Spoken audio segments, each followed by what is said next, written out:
Hello everyone, welcome to Kanen Coffee. Here we have an emiliomiti espresso machine. Now this machine was broken because the sparks came out the top of the machine and it wasn't turning on anymore.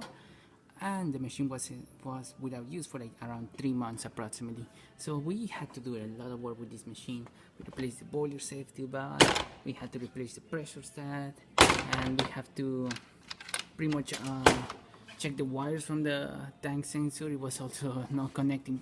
It was not connected properly. One of the cables was broken, so we fixed that, and now the water tank sensor is working. As you can see, we have really a lot of water, and it's not beeping or anything like that, and it's cleaned up properly.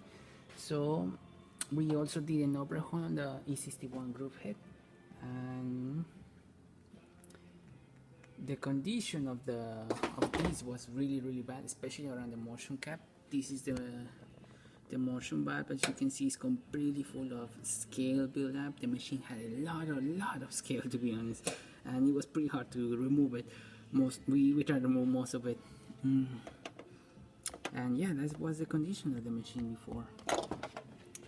So I started with one shot of espresso. We're gonna test out the machine.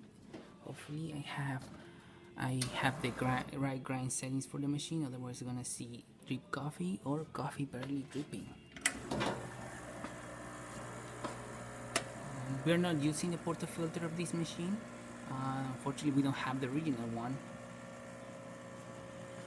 As you can see, it might be a little bit too coarse for this machine. The flow of the shot was extremely fast.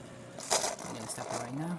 And that's why we really asked for the tray, because otherwise it's really messy and really hard to work with. But good crema, good color, and it was an excellent water flow. Now the steamer, as you can see, steaming out properly, perfectly, no leaks or anything, and hot water.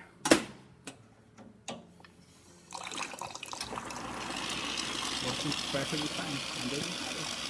This espresso machine is working once again. So thank you for preparing with Kanen Coffee. Please subscribe to our channel for more content like this every day, and thanks for watching.